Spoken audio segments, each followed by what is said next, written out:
None of mercy. This one is very classic, dedicated to all the schoolers who are taking big scholarship.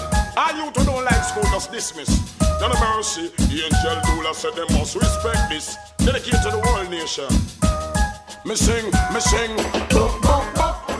Thanks for staying with us here on the A-Team. This is Nationwide 90 FM. If you're just joining us, my name is Dennis Brooks and I'm coming to you live from Excelsior High School. We're sitting in the hall with some bright and beautiful students who are just really an inspiration. We've been talking about math thus far, but we're going to talk about some of the successes of the institution, and who better to speak with than the principal of this great institution, Dean Roy Bromfield. Good morning to you, Mr. Bromfield. How are you doing? Good morning, and I'm very, very well, thank you. Good. Now, the last time I spoke with you here at Excelsior, we were sitting over there, and we were talking about some ideas that you had, some things that were really exciting you. The track and field program was still relatively new at the time. I think this was maybe about 2 years ago, maybe it was. And since then, all of those things that you said were on the horizon seem to have begun to bear fruition, especially the track and field program and such. But it's so good to be back to see these students pursuing their educational goals. You, as a relatively young and vibrant, definitely vibrant principal, what's it like these days motivating young people here at Excelsior? Well, it's a mixed bag. As you can imagine, there are some things that it is easier to motivate them to get involved in and to participate in and to accomplish. And so you started off by mentioning our previous discussions, and particularly our discussions regarding sports. That has been the easier part. Yes. And as you mentioned, the track and field teams have gone on to do very well. We've been experiencing quite a bit of success in sports. Yes. And what we want to do now is to translate or continue that success into other arenas. We've had some success, I think, in cultural areas, in cultural performances and so on. Yes. But we want to translate that most definitely into academic performance, because at the end of the day, that is our bottom line. Right. So you would have heard about the math program, and that's one of the successes that we're proud about. In fact, I'd say it's still a work in progress, because we have not gotten to where we want to be. And we're looking forward to continuing in that vein until we've gotten to the point where every child, by the time he or she ends grade 11, has both math and English. When you look at this whole quest to have, of at least 5 subjects with math and English, Excelsior has been moving up that national ranking steadily. Clearly there are things going on behind the scenes that you are maybe tweaking when you have your staff development seminars in the summer. You're trying to motivate your teachers to pursue aggressively their own targets, marshalling your heads of department and such. What has that been like to try to move towards that kind of an academic goal, and marshalling your teams of department heads and such to get there? Well, what we've done, we've kind of broken down the effort into 3 components. Yes. And we've said that we need to motivate the students, because as we've always said to them, they have the ability. It's just a matter of the sufficient motivation to do the amount of work that is necessary for success. Yes. Then we have to ensure that we are administering the curriculum in a way that the students can relate to, can accept, and so that helps in the motivation. And then the third component is to ensure that the physical and other kinds of facilities are in place to help and, should I say, facilitate what we want to do. And so all that effort that you just spoke about is expended along those 3 lines and based on those 3 tenets. And so we've been tweaking, as to use your word, how it is that we deliver the curriculum. We've begun over the last 5 years in particular to use data as the basis on which to make our decisions. Right. So we've become more data-driven. And I've spent more time looking at the students' performances and using those performances to determine how we administer, even down to each lesson. We've gone on a drive to modernize our education process. So we're trying to get as much ICT equipment as possible so that we've recognized that that is the way the children most enjoy learning. I am sure they'll agree with me when I say they don't like to take notes, they don't like to read pages, they much prefer Their screen time. Their screen time. Yes. And so we're trying to go in that direction. We're hoping, and then the fact that CXC is moving towards the place where exams are done electronically is a greater impetus to move in that direction pretty quickly. Right. So that is how we've been driving the effort. We've seen improvement. The improvement has not always come in a straight line, but we've seen improvement, and we think that over the next 2 years, we should get our students to get to the point where a minimum of 75% of them obtain that benchmark, the 5 subjects inclusive of math and the language, and then move towards a place where all of them will do that. You know, I just remembered when I last was here, there were quite a bit of infrastructural developments and changes taking place. You're trying to make the physical plant more comfortable for students. I took lots of pictures. My older sister, who is a past student of this school, was wowed by how physically the place looks different. How important has that been to create a plant that is an ideal learning environment? How important has that been? Well, I feel that your environment impacts your attitude to your space. So if you're walking into an environment that seems to encourage you to learn, that makes you feel comfortable, that makes you feel secure, that makes you feel that there's some effort that's been put into the aesthetics.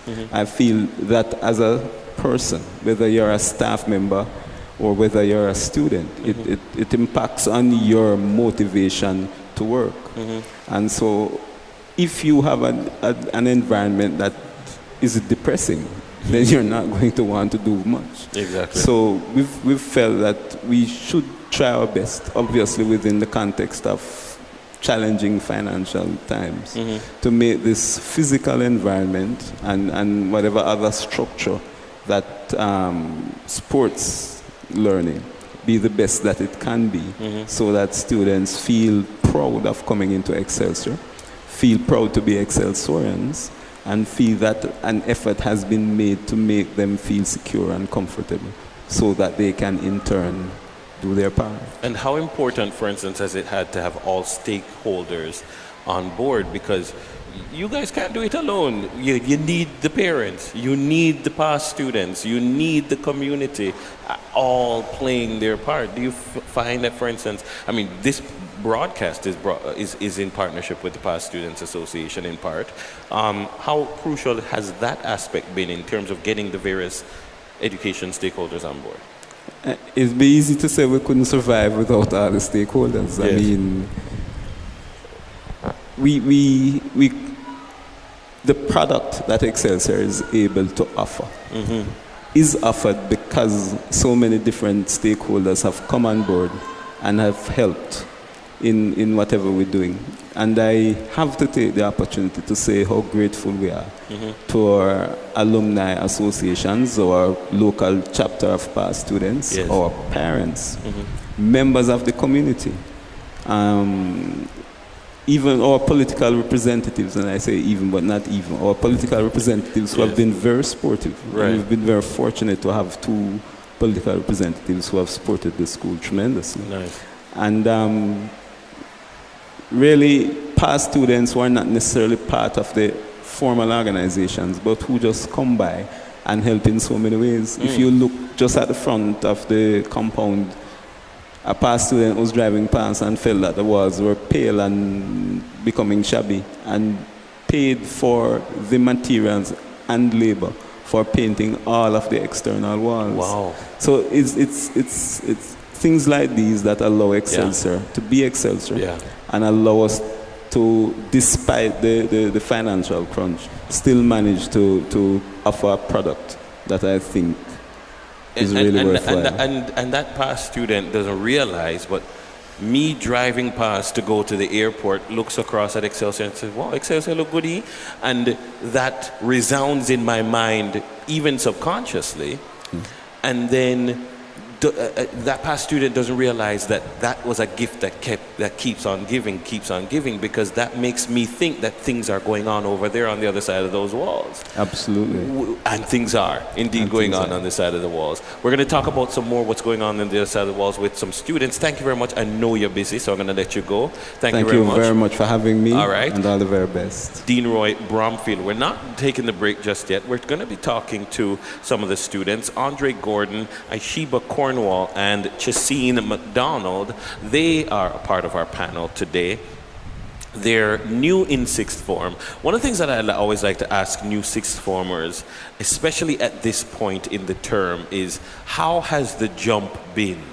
Because when you're in fourth form, you're used to writing a certain length, you're used to doing a certain amount to get your grade, and now you realize that you do an essay and the teacher give you 60% and you're frustrated because you need to learn how to write for sixth form, and you need to learn how to think at the advanced proficiency. How has that been going, ladies and gentlemen? Let me ask you first, Aishiba. For me, it hasn't been that bad so far because we're just starting, really. Yes. First of all, introduce to the listeners what subjects you do here. So for sixth form now, I do law, literatures in English, comm studies, and also sociology. Okay. So those are pure reading subjects. Yes.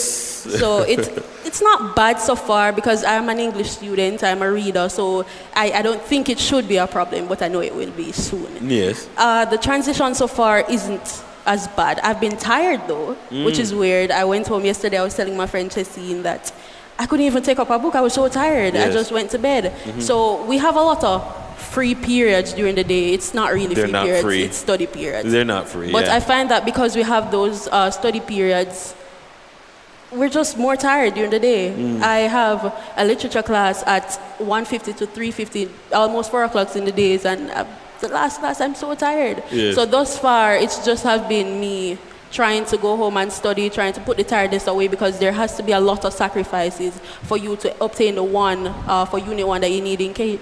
So It's about learning how to manage yourself. Definitely. At this level, it's almost like a new normal that you have to find. And what the thing is, sixth form is not just about Cape. Sixth form is about growth and personal development. So you can't be coming to school every day. That's not what sixth form is all about. Sixth form is building your resume so that you can finish lower six, go to upper six, and then you can go to university. So we have other stuff dealing with outside of schools. We have our different youth organizations that we're a part of and different clubs that we need to do. Indeed. What about you, Chasine? You are a student fresh out of fifth form. What subjects are you doing? Hi, I'm doing law, IT, and Spanish. Okay. And comm studies too. Yes. Of course, yes. And so, okay, you're doing a mix because law is going to be a lot of reading for you, but and you're getting introduced to the law. But what are some of the early lessons that you're picking up already? So far, my teacher is so nice. He's our chaplain, and classes have been interesting, or discussions have been interesting. So far, we have done the concepts of law, positive law, natural law. We haven't reached thus far yet, but so far, classes are very, very interesting. All right. I'm going to talk to Andre when we return from this break. We're coming to you live from Excelsior High School. We come to you in partnership with the Excelsior Past Students Association, with the Jamaica Teachers Association, the JTA, and the Jamaica Teachers Cooperative Credit Union, the JTA Co-op Credit Union. This is the A-Team here on Nationwide 90 FM. The angel doula said they must respect this. Dedicate to the whole nation. Me sing. If you pressure, no more. You're illiterate.